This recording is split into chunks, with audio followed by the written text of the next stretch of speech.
مسئله بعدی که به شدت این روزها داغه بحث استعدادیابیه.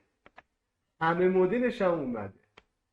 از استعدادیابی حالا آزمونی هست، بعد میرسه تا استعدادیابی دی ان ای که مثلا یه دی ان ایشون رو میگیرن استعدادیابی بکنن. تو یک کلام بگم تمامش چرت و پرته.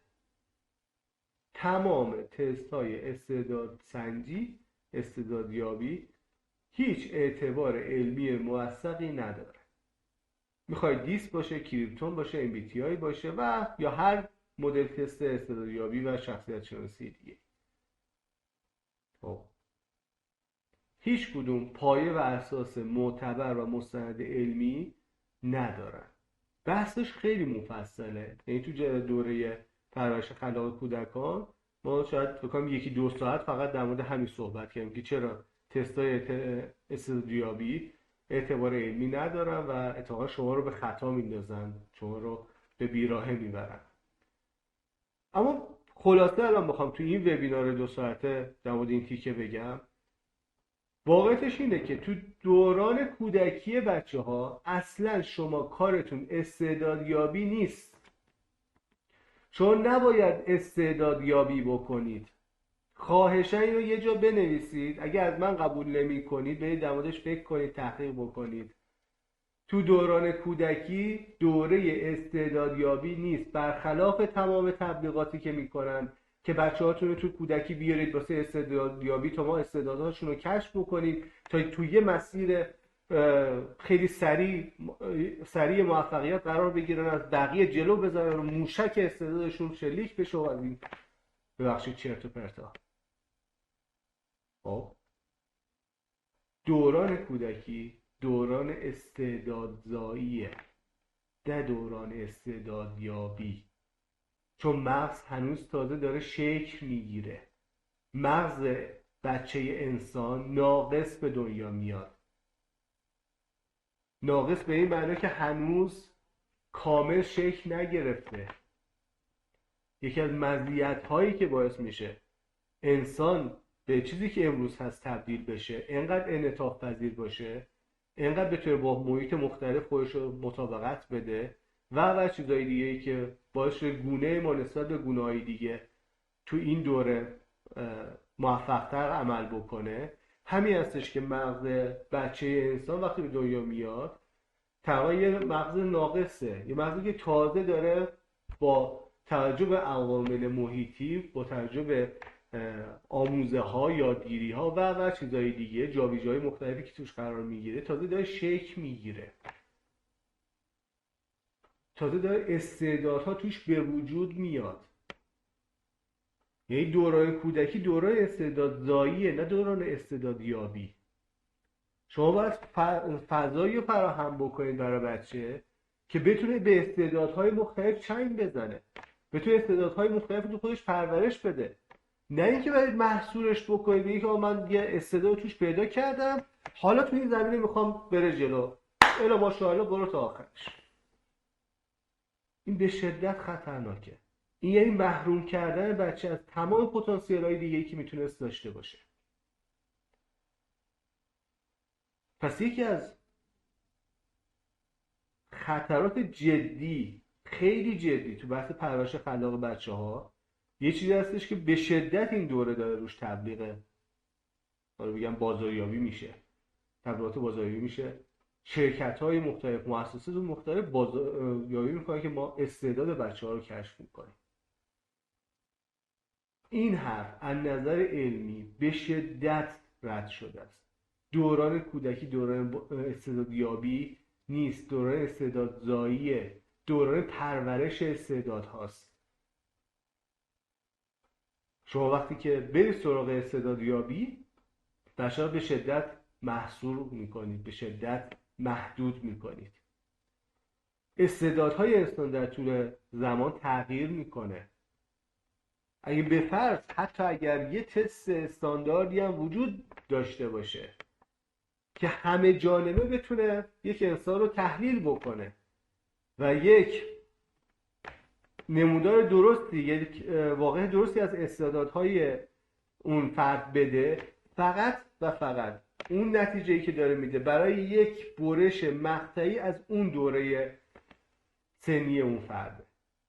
یعنی این بچه 1 سال دیگه 2 سال دیگه ممکنه کاملا استعدادهاش متفاوت باشه، توانمندیاش، علایقش دوباره متفاوت باشه. شما نمیتونی بچه ها توی یه تستی قرارش برید بعد واسه 30 سال بعدش برنامه‌ریزی بکنید.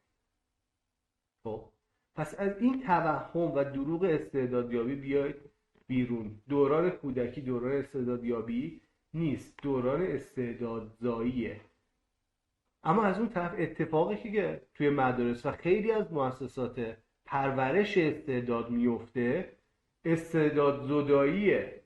یعنی به جایی که فضا به بچه‌ها بدن که توی استعدادهای مختلف خودشون رو پرورش بدن، تو زمینهای مختلف پتانسیل‌های خودشون رو رشد بدن، استعداد زدایی میکنن. یعنی جلوی رشد بچه تو زمینه‌های دیگر رو میگیرن با این تحلیل که ما استعدادش رو پیدا کردیم تو این زمینه باید رشد بکنه، بقیه بره کنار، بقیه فیلتر.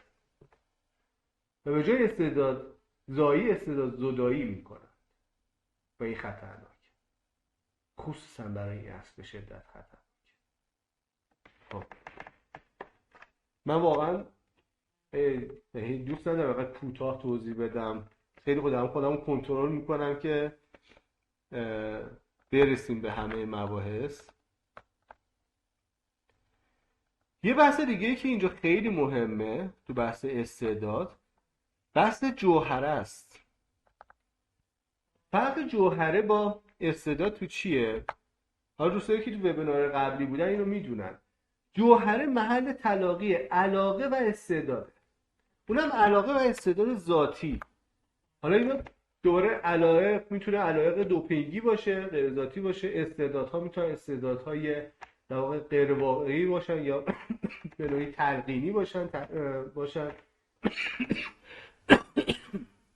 و واقعا عذرخواهی میکنم و با استعدادهای ذاتی متفاوت باشن. کاری به بحث مفصلش ندارم فعلا. اما اون جایی که استعداد و علاقه تو هم تنیده میشن، محلی شکل میدن که بهش میگیم جوهره. ببینید شما برای اینکه توی زندگی شاد و موفقی داشته باشید، هر دوی اینها مهمه. یعنی هم جنبه علاقه داشتن به یه زمینه کاری و هم اینکه شما استعداد خوبی هم تو اون کار به صورت ذاتی داشته باشید. اگر هر دوی اینها با هم تطبیق بشه، یه زندگی شاد و موفق میتونه برای شما بسازه. اما اگه توی زمینه صرفا علاقه داشته باشید اما استعداد خوبی تو اون حوزه نداشته باشید، چون تو اون زمینه نمیتونید خوب و سریع پیشرفت بکنید، از زمانه به شدت شتاب داره خودت عقب میمونی. خصوصا توی عصری که ما داریم واردش میشیم که عصر به شدت شتابمندی.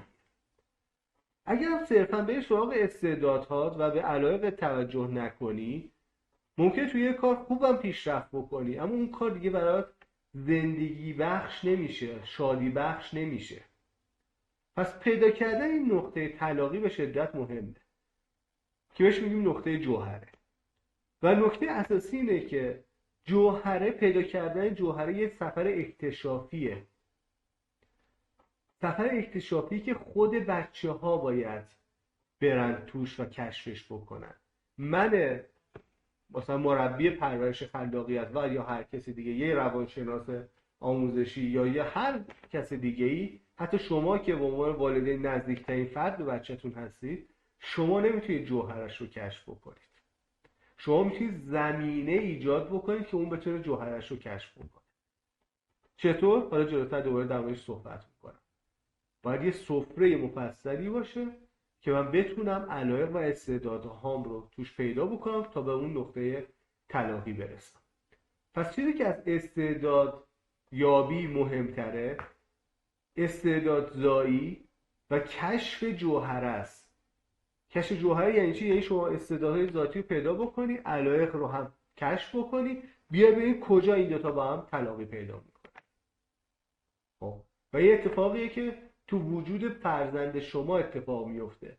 شما جای اون نمیتونی احساس بکنی، جای اون نمیتونی ذوق بکنی، جای اون نمیتونی استعداد بروز بدی، اما باید کنارش باشی، چون به شدت سفر سختیه. سفری هستش که به حمایت شما به شدت احتیاج داره. من حالا جلوتر هم اشاره میکنم تو بحث آموزش خلاق کودکان ما هیچ وقت نمیتونیم والدین رو از آموزش جدا بکنیم و یکی از اشتباهات بزرگی که معمولا والدین مواجه میشن درگیرش میشن این هستش که مثلا میرن یه مدرسه خیلی خوب پیدا میکنن، حالا به قول خودشون خوب، و خیال خودشون رو راحت میکنن که بچه هم فرستادم یه مدرسه عالی، پس میتونه یه زندگی شاد و موفقی رو برای خودش بسازه، میتونه موفق بشه. این فقط واسه دلخوش کنن که خودمون خوبه. اگر میخوایم عذاب وجدان نداشته باشیم که نه من اون نقشی رو که باید تو پرورش بچه‌م بازی نکردم، اگه میخوایم یه عذاب وجدان نداشته باشیم میتونیم دلمون خوش بکنیم که آره یه مدرسه گرون و خوب بچه‌مون رو رفتیم ثبت نام کردیم. اما حتی اگر شما بچه‌تون رو تو بهترین مدرسه دنیا ثبت نام بکنید، اصلا از ایران ببریش مثلا فلان، تو مدرسه فلان درس بخونه، اما توی روند آموزش شما همراه و همپایش نباشید، اون اتفاق خلاق، اون اتفاق پرورش خلاق رخ نمیده. تو تمام سیستم های آموزش خلاق دنیا، رویکردهای آموزشی، نقش والدین به شدت پررنگه. شما نمیتونی صرفا برای بچه پول خرج کنی و فکر کنی که این بچه میتونه یه آموزش خلاقی دریافت بکنه، حتی اگر بهترین مربی‌ها رو براش بگیری، بهترین مدرسه رو براش داشته باشی. بچه کنار شما توی اولین مدرسه که اسمش خونه است متولد میشه و کنار دوتا از اولین معلمین زندگیش بزرگ میشه که پدر و مادرش هستن، اونم تو طلایی ترین سالهای زندگیش که 5-6 سال اول زندگیشه. پس شما نمیتونی خودت رو جدا از آموزش خلاق بچت بدونی. تو ادامه مسیر هم همینطور، تو ورودش به مدرسه و مراتب بالاتر هم همینطور. شما وقتی بچه دار میشید یک بار دیگه زندگی کردن رو باید از نو شروع بکنید به سبک جدیدی که مختص عصری هستش که بچه‌تون توش داره زندگی میکنه. کار سختیه، اما اگر دنبال واقعا پرورش خلاق بچه‌ها هستید لازمش همینه. نمیشه بدون نقش پررنگ والدین، بدون حضور پررنگ والدین تو آموزش بچه‌ها، آموزش موثر و خلاقی رو رقم زد.